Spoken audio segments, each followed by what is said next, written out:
Listen, everybody, Mike and I have been wanting to do this episode for a long time, and we just want to warn everyone that it's extremely immature. So if this is not your sense of humor, feel free to skip this episode. Just move it along. If you don't want to hear us talking at length about movie characters going to the bathroom and doing the nasty, just, don't listen.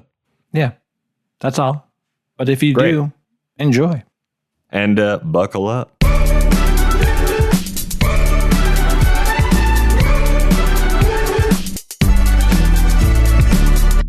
Imagine if human beings had to, they shit so intensely they flew off the toilet. So you had seatbelts on your toilets and you're just like, hey, buckle up. I took a tour of the underground city in Seattle.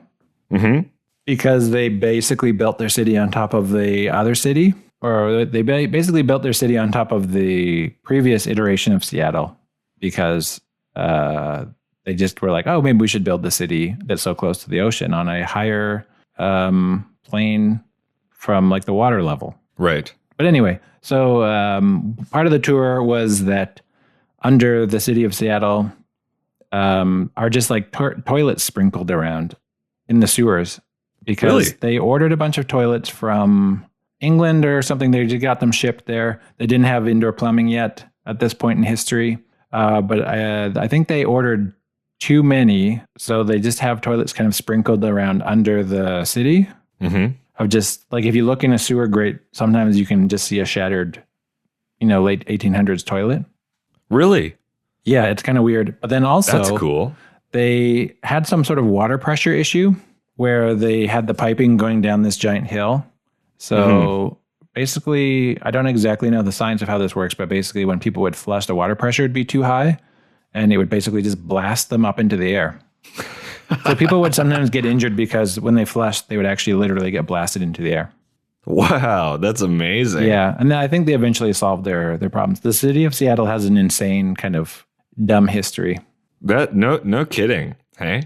When I was there, I was on a $3 million yacht, and I got to take a dump in a yacht. But why were you on a yacht in Seattle? So on my way to California last March, sort of just before the pandemic really struck, I drove to California, but I have family in Seattle, so I stayed with them, and they have friends who had a yacht that they watched, so we stayed on the yacht. Oh, that's amazing. It was in a harbor there, and that sounds awesome. Pretty legendary. Yeah, we both got to be in California, right before the pandemic hit, right on the cusp of the pandemic. Yeah, because I remember there was one case. There was 3 cases, I think, that they had reported in the United States at that time when I was in San Francisco. Yeah, same. And I was one of them was in Seattle, actually. Oh, really? And I had to pass through there on my flight back home. So I was like, am I going to get this on the way back? But we also didn't really know what it was. No, the gravity of the situation wasn't really clear or salient to us till many weeks later. Yeah, it just seemed like SARS again, huh? Yeah. Where SARS kind of hit some places really hard, but then it kind of just got solved real quick. Whereas, as we know, that wasn't the case this time. It's true. Well, let's get to the epi at hand. Yeah, this one's a real doozy, folks. So in our Stalker episode, the episode where we covered Stalker and yoga hosers, we did briefly discuss the idea of a side podcast called "When Did They Poop?" Mm-hmm. Or "When Did They Which Poo?" is now called "When Did They Poop /PP/Pukey-Puke." Yeah. The 3 Ps is what we call it. Yeah, because basically in movies, characters rarely go to the bathroom unless it's for comedic effect. Mm-hmm. And sometimes you just got to wonder, hey, when did they poop? When did they 3 Ps? Yeah, I think that's what the inquiring minds want to know. Cinephiles are asking themselves the world over, clamoring for answers. When did they And poop? that's why we're here, Mike. That's why we were put on this planet, to inform the people. This might be a disaster. This might be the episode that makes people stop listening to us, but also maybe funny. And this might be our most listened to episode because we're going to talk about something truly universal. Truly universal. Yeah, few things are more universal than this, actually. So before we talk about films and like maybe when they went to the bathroom or whatever, we should talk about we should contextualize the history of the absence of cinematic bathrooms. So as far as I can tell, I did a little brief research, and the first feature-length film to display a bathroom was The Crowd, which is a King Vidor film from 1928. Oh, really? Yeah, it's like a silent drama about a guy who thinks he's like really smart. He's delusional, and then he enters society and he becomes disenfranchised and dissatisfied. It doesn't sound like a great movie. It's considered a masterpiece. I've never seen it. 40 years later, 1960 rolls around, and you have the first flushing toilet, which is in Alfred Hitchcock's Psycho. Oh, really? Yeah, that's the first flushing toilet in cinematic history, as far as I can tell from the 7 minutes of mostly Reddit research I did. Oh, geez. Yeah. Also, people on Reddit got heated because they were talking about really obscure films and stuff where like you could see a toilet briefly in the background or whatever. So there was like a conversation on Reddit specifically about this? Yeah. And was it asking the same question? Like, when did these characters poop? Or was it just like, when did toilets first appear in movies?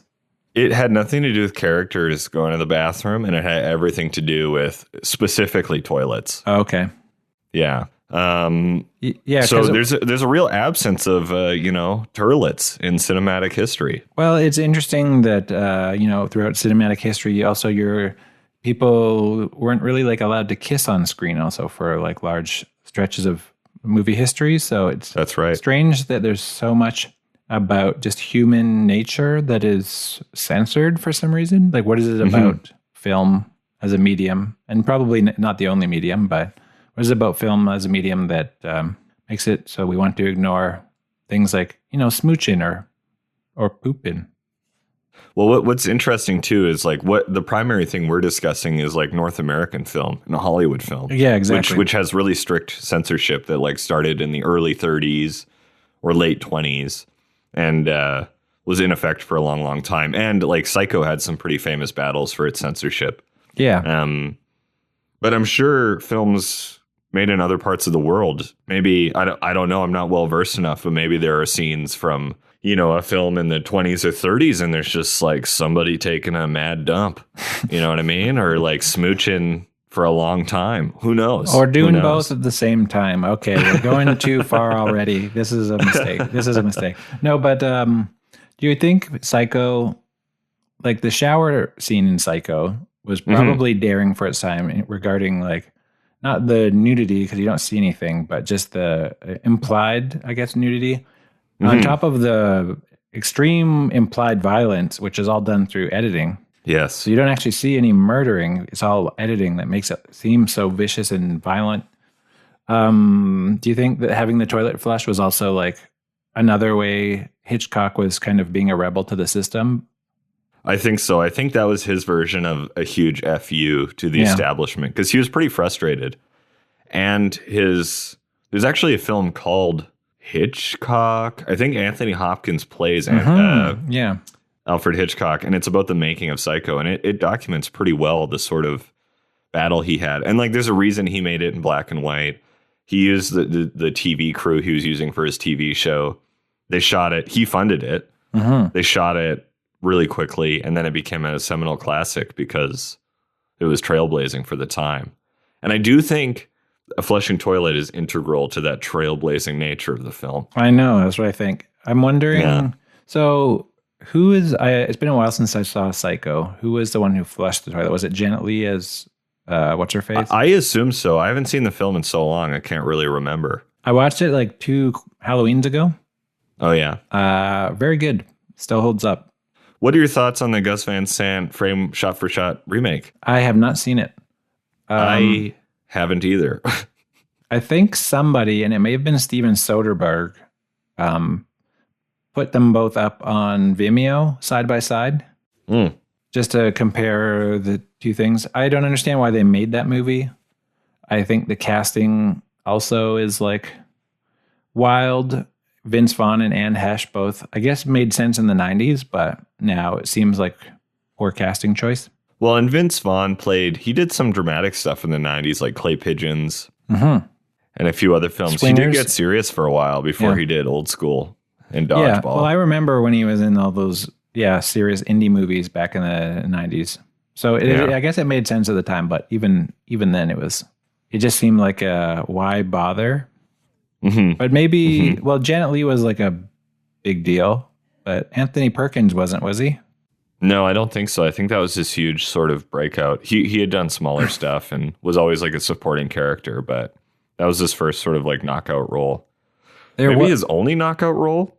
Well, he did the Psycho sequels. Which he directed as well. Yeah, he ran with that train. He was like, Hey man, when somebody gives you that much gravy on a train, you just gotta hop on board and ride it in the direction it's going. You know what I mean? And slurp up the gravy while you're on the train before it spills. Slurp up the gravy and then get some indigestion from all that gravy. Because you've been vegan for a long time and you have all this like meat-based gravy. And then, you know what? You got to beeline it for a restroom. You're really good at metaphors. Yes, I am. That's true. So one thing that I actually regret not buying, H&M for some reason was selling these Psycho t-shirts like a year or two ago. Oh. And but it was not the Hitchcock movie Psycho. It was the Gus Van Sant movie Psycho. Oh. So you could just buy these t-shirts that had Vince Vaughn on it and it had the Psycho font underneath. And this came out in like 2018 or 2019.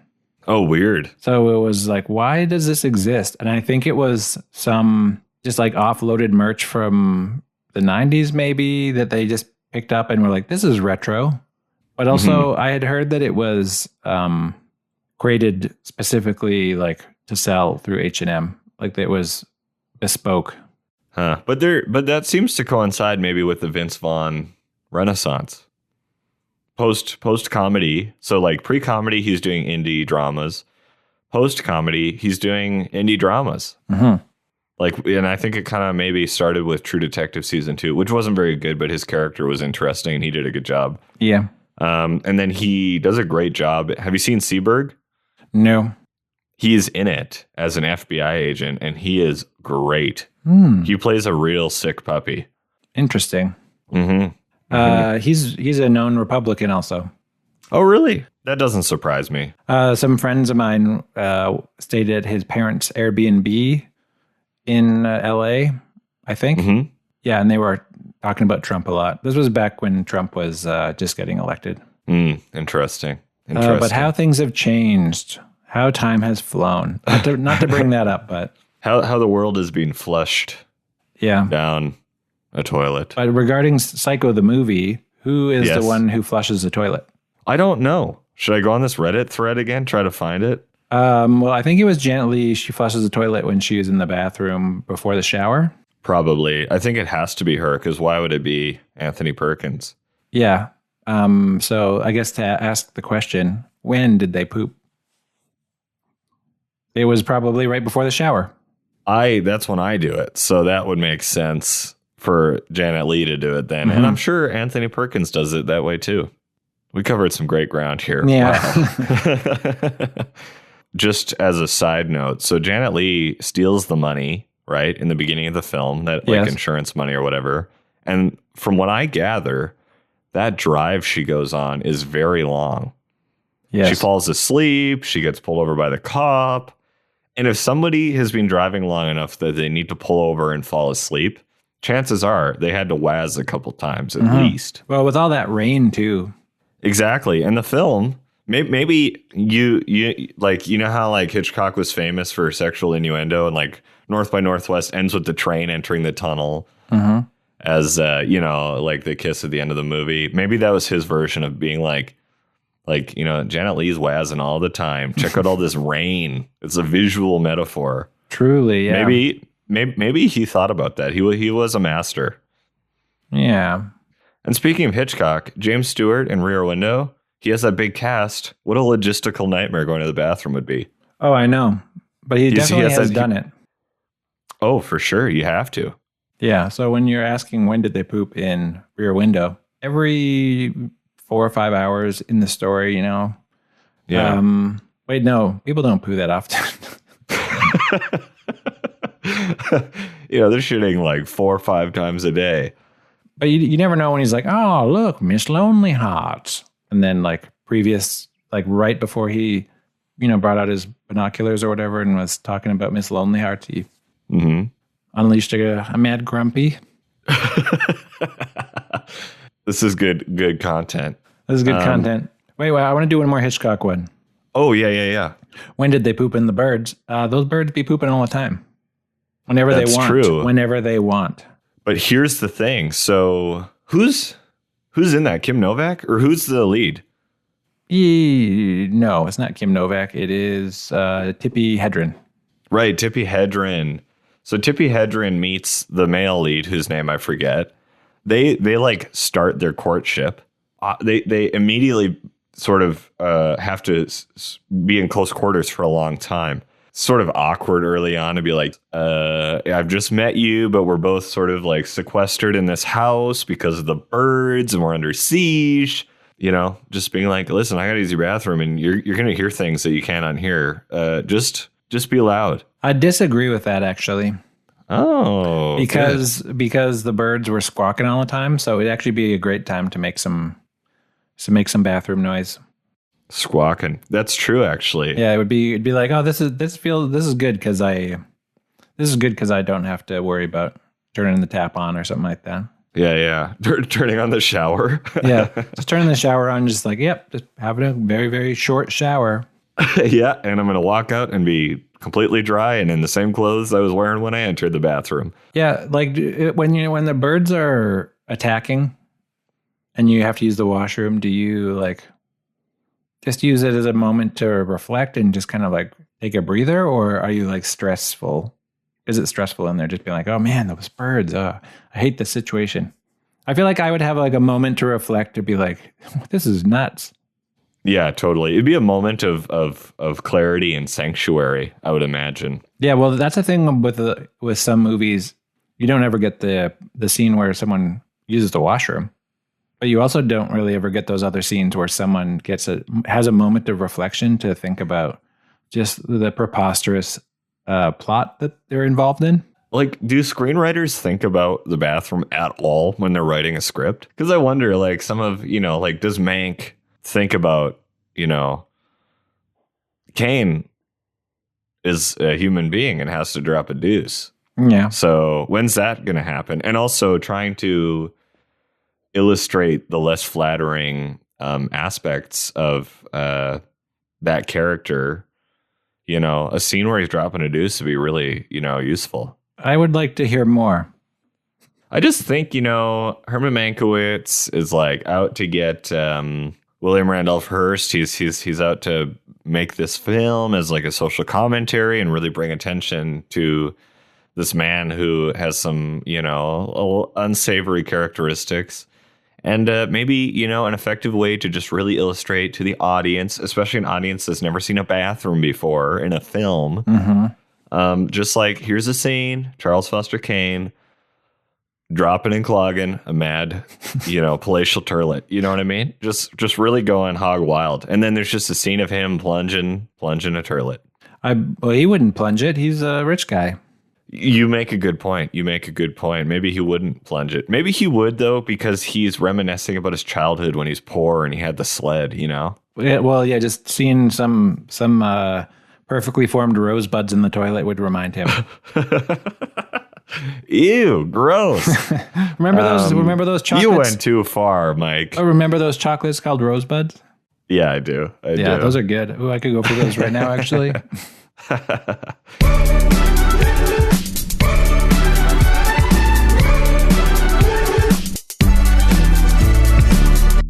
There's a film I want to talk about because almost every movie has nothing to do with bathrooms except for 2 that we've watched. Shrek and Ghoulies 3. Oh, yeah, you're right, actually, yeah. So we, like, unknowingly have covered films where there is very explicit bathroom scenes. Yes. Shrek has the famous outhouse with the moon on the door. And somebody once told me the world is going to roll me. Okay, so let's talk about Shrek really quick, Mike, because we know when Shrek drops a mad deuce. We don't know when Donkey does. Do we ever see Donkey reading a newspaper? Well, Donkey, if he's anything like his other equine counterparts, he just kind of does it as he walks. Right. But that doesn't seem like it would happen within the Shrek universe. I don't know. I feel like when he's just like, hey, Shrek, can I stay with you? And then they're walking along in the forest and stuff. And he's just dropping deuces as he walks? Yeah. Gross. I remember I've ridden a horse once, and it was a visceral experience. Yeah, it can be, yeah. It's pretty gross. I have fond memories of going to summer camp, and we did horse riding briefly, and there was a horse named Pierogi who was old and farted a lot. Probably because he's eaten so many pierogies. Yeah, probably. But yeah, Pierogi was, his reputation preceded him. Right. They were like, oh, Mike got the stinky horse. Yeah. But what's worse, riding pierogi or being on the horse behind pierogi? Oh, 100% being behind pierogi. Yeah. Horse farts must be just earth-shattering. Although, doesn't Donkey fart in Shrek? No, I think Shrek farts in his mouth at one point. It's not like it was a setup. He's just walking behind Shrek, and then he's like, my mouth was open. Right. You have really good recall of Shrek. I feel like you watch it once or twice a week. No, I just know it. I just know it. By heart. Yeah, by heart. It's in my veins. Okay. So what's interesting about Ghoulies is we do see characters sitting on toilets, but it's the only, the one character sitting on a toilet is reading a comic book, right? Yeah. In the beginning of Ghoulies 3, so you don't actually see anybody go to the bathroom. That is true. But then you see sort of the underworld that is these ghoulies coming out of the toilet. Mm-hmm. And I think that's kind of interesting because it's an inversion of what you'd normally expect. And also we should keep in mind we need to use the proper nomenclature. It's a phantasmagorical turlet. Oh, right. A phantasmagorical turlet. I forgot that. Yes. That term was coined. But here's the thing. Do we ever see the ghoulies go to the bathroom? I mean, logically, because they get really into frat lifestyle. That's true. Yes. So odds are they are trapping each other in boxes and peeing on each other. Right. Like the haze, right? Yeah. Okay. So, right. That makes sense. Like building a wooden box specifically for the purpose of imprisoning someone for a short period of time and then peeing on them. I think a film we can't go without talking about is Love Guru, because you see Ben Kingsley pee into a bucket. That's right. And then make the two children hit each other with mops soaked in his urine, which is interesting because that's not really a bathroom scene, but it's like, when did he go to the bathroom? Yeah, he took a mad waz into a bucket. Academy Award winning actor Ben Kingsley. Well, I mean, it's interesting you bring up the Love Guru because it was one of the bad movies on our list of movies that we did last year. Mm-hmm. And similarly, Ghoulies 3, Ghoulies Go to College. I feel like most of the movies where you actually have some sort of implication of the bathroom is a bad film. Is usually a bad film, yeah. Like Yoga Hosers also. Why is that?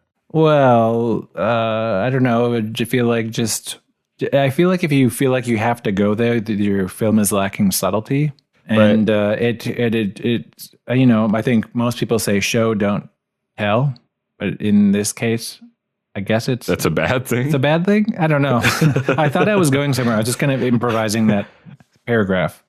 Yeah. Well, I like what you said, Mike. I don't agree, but subtlety isn't an indicator of a good film because Shrek is not a subtle film, but it's a masterpiece. Yeah. And there are many a moment illustrating the use or the subject matter centering around a turlet. Well, Shrek is, I think, one of the rare instances of the films we covered over the last year where that is, where it is the good movie that decides to go there and gets away with it.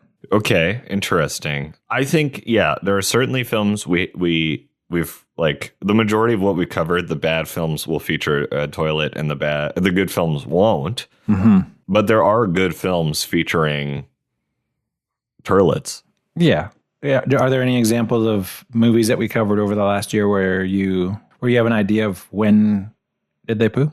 That's a great question. I was thinking in Robot Jocks, because they got to be in the suit for so long, they probably have a trap door out the back, and you just kind of like, you know how old pilots, you know, on like bomber runs and stuff, they would just have to like shit in a bucket and keep flying. Yes. I imagine that is the same in Robot Jocks, because you get in there and you don't know when you're going to get out.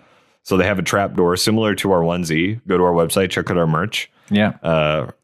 From justinandkane.com/merchandise/trapdoor/onesie. That implies the existence of other products that involve trapdoors. Well, we've got them. Oh yeah, that's true. Yeah, we do. The bottomless bucket. That's a great bit. Yeah. Yeah, it's just a ring, basically, like a tube.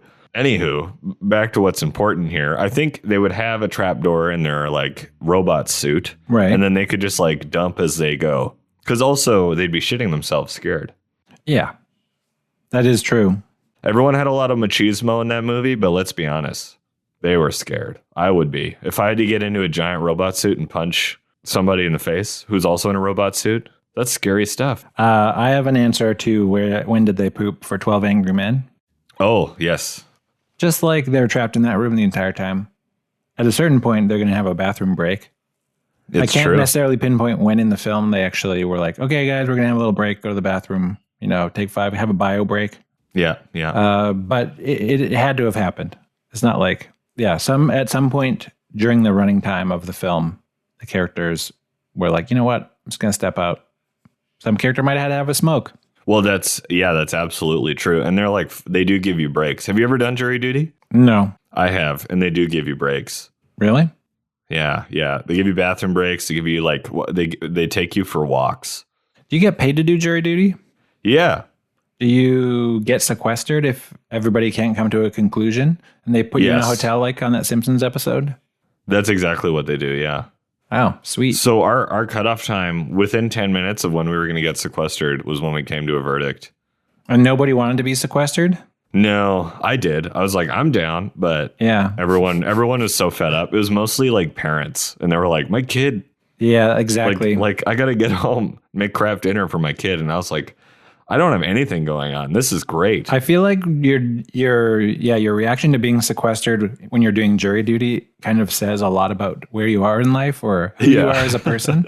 And how many responsibilities you have. Yeah, exactly. Because I think I would also be like, sweet, free hotel. Yeah, exactly. It's just like a fun novelty. Because how often do you get sequestered by the government? Mm-hmm. Yeah, that sounds sweet.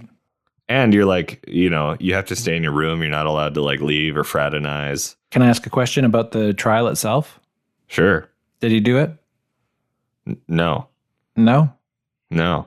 Okay. The answer was no. It was cool, man. It was a cool experience. I was like fresh. I was young when I did it. Yeah. And I was the foreman. Really? Yeah, because everyone was afraid to speak publicly. And I was like, I'll do it. Which juror were you then? If you remember, from 12 Angry Men. If you had to... I was the guy who wanted to go on the baseball game. No. Actually, fuck, man. I can't... all I remember is... you know what I was? I was the old man, the very sensible old man who's the first one to like try to change the tide after Henry Fonda, I think. So juror number 9? Yeah, I was juror number 9. Okay. So going back... Do you believe me? No, I believe you. Just going back to... the jurors, and then also referencing a earlier episode we did about 12 Angry Men and the Babysitters Club. You're juror number 9. That means that as a babysitter, you're Stacy. Oh, see, I'll take that. That's great because we figured out which juror was which babysitter. Right. Truly, one of the most important tasks any podcast has ever endeavored to pursue. I have to say that was a rock solid episode. It was a pretty ballin' episode for sure. Yeah. Yeah, not as good as this bathroom etiquette episode, but, they can't all be gold like this one. No, they all can't be gold. Christmas in Wonderland. Yes. That was an episode. If anybody should know when the characters went to the bathroom, it's you. I actually probably, just based on my knowledge of West Edmonton Mall, because it is in the city we live in, I've been in there many, many times. I spent an entire summer there pretty much every day, working on Christmas in Wonderland. So I guess, yeah, I could actually go through the movie and figure out where they are in the mall, and then try and figure out where the nearest bathroom is, and be like, okay, logically, this would have been a time when the character would have done this, given the plot, how the plot is moving, and then how close they are to an available washroom. If we had the time, it would be awesome to scene by scene plot out, like get the blueprints of the mall, and then go scene by scene and plot out the nearest bathroom and say which characters would go to which bathroom. Yeah. At what time? When did they use the washroom in the film Salo or 120 Days of Sodom? Just watch the movie and you'll find out. Yeah. Goes without saying. Boom. Yeah. Boom. Next. Thank you. Next. Let's rattle it off. What's the next one, Mike? A talking cat. Oh, boy. Are you talking about the cat itself? I'm talking about anybody. So I think we should talk about the cat, because obviously that in that mansion, there must be a litter box, probably in a closet or like a pantry situation, and or underneath the stairs. And I'd imagine, I know that cat was trying to impart a lot of, boy, that movie is not coming back to me. It was so unremarkable. I'm having a hard time remembering scenes, but I know that cat had a litter box and it could just go anytime it wanted. Though this is a question this movie makes me think about cat actors. Yes. They can't use like a honey bucket, or they can't use the available house toilets. So does that mean that they bring like a litter box on set for the cats? They would, yeah. But do the because Teamsters are the ones who have to like manage the honey wagons. Do the Teamsters also have to manage the cat cradle? Yeah. Are there cat Teamsters? Cat Teamsters, right. The cat wranglers. Well, are they humans, or are there other cats who just kind of like sit around and then have to move the toilets? And people always make fun of them for being lazy. I heard the cat union's pretty intense, so they probably like to keep it within the species. Yeah, the life insurance policy through the union is very expensive, because you have to, it's 9 times more expensive as a human one. So here is something we should bring up, though. So the voice of the talking cat is that guy, Eric Roberts. He recorded his VO supposedly in a bathroom. That's right. It does sound like it was recorded in a bathroom. And one can only assume during their session, he would kick out the sound recording person. That's why you hear so many matches going off in the audio recording, because he's just like whoosh, and just like burning them out, trying to smoke out the poo smell. Yeah, because they didn't have any poopery. Jesus. Good stuff. Star Wars Holiday Special. That guy in the cantina who has a head that E. Arthur, I think, pours like water or something into his head. He has kind of like a bowl-shaped head. Do you think he ever gets like mistaken? I bet you drunk people off the roof will try to pee into his head as a bit. I would bet money. Yeah. So he other aliens. He hates it, but yet he still goes to the bar because got a party, gotta meet people. Well, here's the thing, like, like in Cheers, everyone keeps going to that bar, even when they're having a bad time at the bar, because it becomes, that bar in that film is like Cheers, but on an intergalactic level. It's your neighborhood pub where you got to hang out with your other bounty hunters, really, catch up with old friends, shoot the shit. Gotta say, it's surprising that you bring up Cheers. Why? It's a first for sure. Yeah, but also, just as a side note, Cheers brings up bathrooms all the time. Really? Norm pees almost every episode. Are you serious? Yeah. What does he do? Does he like, I gotta go to the bathroom? Or does he? Yeah, and then he leaves the scene, and then Cliff will say something funny about Norm. Like, what does Cliff say? Is he just like, I don't know how he pees. He damaged his urethra in that car accident. That's an exact line from the show. Oh goodness. In the movie Cats. So here's the thing: they're all strays, right? Oh, interesting. Yeah, because I was going to bring up, are there litter boxes for them, like off camera? No way. They're all stray cats, which means they're just going to town. Yeah, I guess I just assumed cat equals litter box, but there are no litter boxes in the city. Well, in nature, are there litter boxes in nature? Yes, like piles of sand. I've seen our cats use the garden before. I know.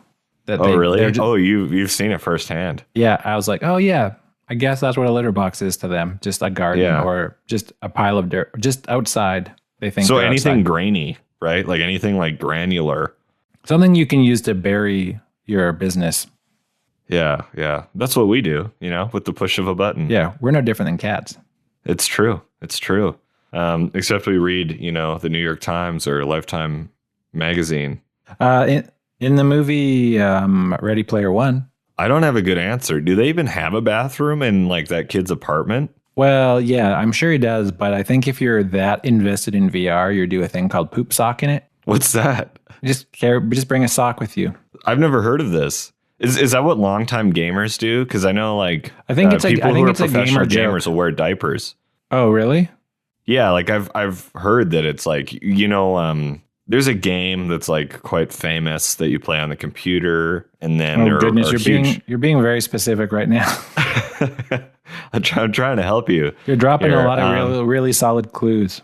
But maybe it's StarCraft. Oh yeah, right, StarCraft. Yeah, StarCraft. There's StarCraft competitions, and they'll go on for like days, I believe.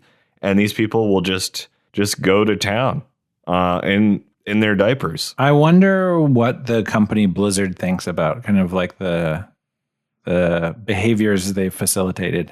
I bet they're eating it up. Yeah, I mean they definitely are money wise for sure. No, I mean I think socially, maybe their secret mission statement is to corrode humanity. What do you think? And they're doing it one multimillionaire video game player at a time. Esports players do this? I don't know if they do.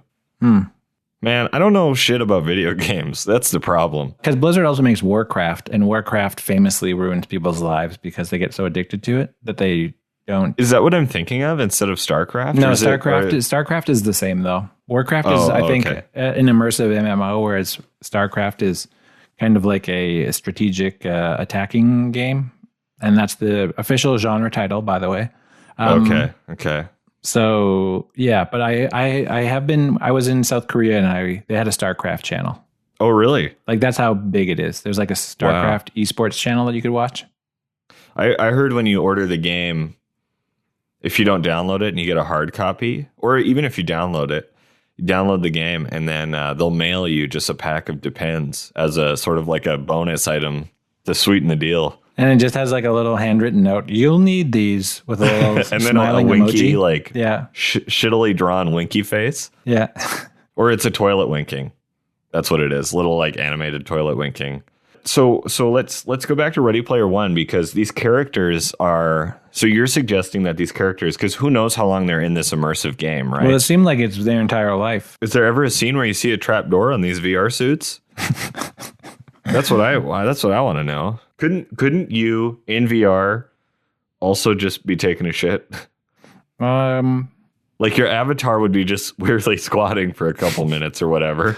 But you're just like, hey, don't mind me. Like I'm just squatting in this video game we're playing, Halo style, That is funny, Just wait it out. You know what I mean? But really, they're doing their business. Yeah, because the characters are so into the game that you don't think that they would take it off to use the washroom. So they just keep it on. No. They just walk over, and then the other players are just seeing them squatting. Yeah. But they don't know what they're doing exactly. But I think everybody knows. It's like, oh, okay. Well, because everyone else is doing it too. Yeah, exactly. You know what I mean? Ready, number 2. Okay, what's the next movie, Mike? Fred ought sneeze. Considering how intense that sneeze was, I would guarantee he shit himself at the same time. I wonder if that's what it was. You know how it's Dr. Strangelove, semicolon, or How I Learned to Stop Worrying and Love the Bomb? Mm-hmm. It's Frank Ott Sneeze, semicolon, or How I Shit Myself Simultaneously While Sneezing. Yeah, well, huffing some snuff. Huffing some snuff. Airplane Mode was the bad movie from that episode, and I think you see a toilet several times in that movie. Yeah, the airplane toilet. Airplane toilet. And you see a little bit too much in that film. I'd say that's a good example of they went too far in so many respects. Yeah. And it was difficult to sit through, and it all really just detracted from what was already a terrible film. I think Airplane Mode kind of goes without saying. We don't really need to get into it too much. The Great Escape. The Great Escape. Interesting. You see people shower. You do. But you don't ever see the compound's turlet situation. Like, what's the plumbing like? Well, also when you're hiding and you're trying to escape from somewhere and you're trapped underground. Well, like, yeah. What's the situation there when there's like 10 guys underground and you're all just like hiding underground waiting? Yeah. And like Charles Bronson digging the tunnel, like, was he taking breaks? Yeah. Well, is The Great Escape just a metaphor for humans going to the washroom, you know? Them just digging a tunnel and then escaping? Just a big metaphor for like the human digestive system. Pretty much, yeah. That's what the movie was trying to get at. That's why it's such an acclaimed film. What about the movie Akira? I don't know. What do you think, Mike? Like when Tetsuo turned into that blob monster? Right. You got to, you know, his bowels just got loose and it didn't really matter. Just kind of got absorbed. I bet. Into the mass of viscera. You know what? Can we go back briefly to The Great Escape? Sure. I just thought of something. So here's what happened. Here's when people went to the bathroom. Everyone who got shot and died dropped a deuce. Instantly. Because everything just lets go. Yeah. So even the little Scottish guy, the gopher or whatever, hanging off that barbed wire fence, just a big doo-doo down the pant leg. Yeah. Yeah. And same with Richard Attenborough and the other guys when they get gunned down by the machine gun for escaping. Big pile of doo-doos everywhere. All right. Yeah, so I just think people need to think about that more. You know, when characters pass away in film, they also just relieve themselves. So let's just all take a moment and think about that. Just have that settle in for a second. Or just recontextualize every film you've seen where a character dies. Even like, The Return of the Jedi when Darth Vader dies in Luke's arms. Just big dump Rooney in those tight leather robot pants. Yeah. You're right. Yeah. Or when Jack dies and Rose lets go of him, he sinks, his doo-doo floats. You know what I mean? Yeah. She's not the only one letting go. Yeah, exactly. I think we did what the canines were clamoring for us to do, which is break down some of the movies that we watched and figure out when did they poop. Yes. We have actually had some canines ask us that in the past. When are you going to do that episode? Not a lot of canines, by the way. Just have to point that out. Not like... No, it's a handful. Not even a handful. Yeah, a handful being like less than 5. Yeah. Less than 3? I would say, less than or equal to 3. Yeah. Okay. So just imagine that symbol from math that you learned in grade 3, probably. The less than. Yeah, the triangle with the line. Yeah. Less than or equal to. Yeah. Yeah. Okay, well, then maybe to tie this up, I just want all the canines, as you endeavor to watch films or TV in your life, just keep in the back of your mind what's really important. When did they poop? Yeah, because there's a lot of stuff they cut out of cinema. It's true. It doesn't, and I'm doing really big quote fingers here, further the plot. Yeah, you know what I mean? We all know that isn't true. Whatever, you know. So happy hunting as you look for the turlet scenes in your films that you watch. Yeah, in your own mind. That's the only place you'll find them. It's true. You should all email us your fanfic screenplays of deleted scenes that you write after watching a film of scenes in which characters use the bathroom. It is interesting though that things are cut out just for implication's sake, just them not thinking it's important at all. Like even when characters have sex in movies, sometimes they'll just go for it and just show the entire thing. And it'll be like all these like roving cameras, really just specifically featuring one of the people who's naked. Yeah, it's true. But then sometimes it'll be like these characters had sex and you don't see it happen, but it's implied and it's just as effective. Makes you think. Well, I guess it depends what kind of movie you're watching or what movie you're watching too. Like, is it super important? I always find it interesting when people talk about the sex scenes in movies and they're like, I did my nude scene because I thought it was super important to the plot. But if you just cut the scene out of the movie and just implied those characters had sex, the audience is like, yep, I got it. I figured it out. Well, like, would Boogie Nights be better or worse without all the sex? There isn't really a whole lot of sex in the movie. There's guess a lot not. of nudity in it. Right, but not a lot of sex. So would it be better without the nudity? I feel like you could probably make a movie about porn without the nudity, I think. Yeah, you probably could. Yeah, You're right. I can't actually think of any scenes, with the exception of one in Boogie Nights, where characters are naked because they're filming porn, I think. Right. Well, Normally I mean, it's I feel like you kind of have to have that for a couple of times, I guess. I don't know. Yeah. Yeah, I don't know. That's tough to say. I feel like there's been movies made about pornography that they didn't show anything. Right. I guess the question would be, has there been pornography made where they didn't show anything? That's like a real puzzle. Yeah. Yeah, who knows, man? Who knows? It's all implied. They make a porn movie, but it's all implied. I bet you that's happened. Yeah. Very artful. Yeah, so maybe it's a good thing that we don't know when characters poop. Well, maybe that's the thesis of this episode. Yeah, I was going to say, I don't think we need to settle on a point. Well, then let's not settle on a point. No, but I like where you're going with this. I like that that things have to always have meaning. I went into this thinking that films needed to show more pooping, but maybe I'm wrong. And there's a reason these films don't have scenes or even moments where it's like, I just got to leave this scene right now and go take a mad dump and I'll be right back. You know what I mean? Well, I mean, we don't have to agree. One of us can be Siskel, one of us can be Ebert. R.I.P. to both. And canines love it when you and I disagree. Yeah, exactly. All three of them. All three of them. Less than or equal to three of them. Yeah, one of us can have the opinion, less boobin, more poopin. Yeah. You know, imply one thing, cool, but don't imply the other. Sure. Okay, let's just say there's no verdict here, but Mike and I are just total opposites. So good epi, good mini, good side pod, whatever the hell we call this. Don't forget to follow us on Twitter at FromJustin2 Kane. Wait, don't hold on. that's recontextualized with this episode. From Justin to Kane with like the number 2, not spelled out. I don't know how to. I can't. How do you reference the number 2 without saying number 2? Numeral. Say that. No. Say number 2, like the pencil. Yeah, like the pencil, right? but then imagine me just pointing at my butt and just mouthing the word "the dumper." Yeah.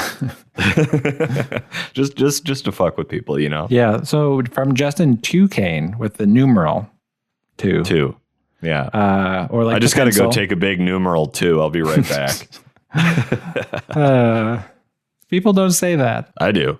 I just learned that I say it, and it really rolls off the tongue, buddy. That's the thing someone should do is like, I gotta take a numeral 2. That would be funny if someone said that in real life. Yeah, that is true. Nobody says numeral enough. Anyway, where was I? Oh yeah, follow us on Instagram. Also numeral 2 from Justin to Kane. Yeah, and Letterboxd as well. Although we haven't updated that in a while, got to get back to updating that. You send us an email from Justin to Kane, all words @gmail.com. All words, yeah. Subject line, did you take a numeral 2 yet? And then talk about whatever in that email. Thanks so much for listening, everyone. I hope this episode worked. We'll find out. We'll find out, yeah. Yeah, we'll really find out soon. Great. Well, thanks for listening. Stay tuned for next week's episode where we return to our regular format. Okay. Thanks, everyone. Bye. Bye.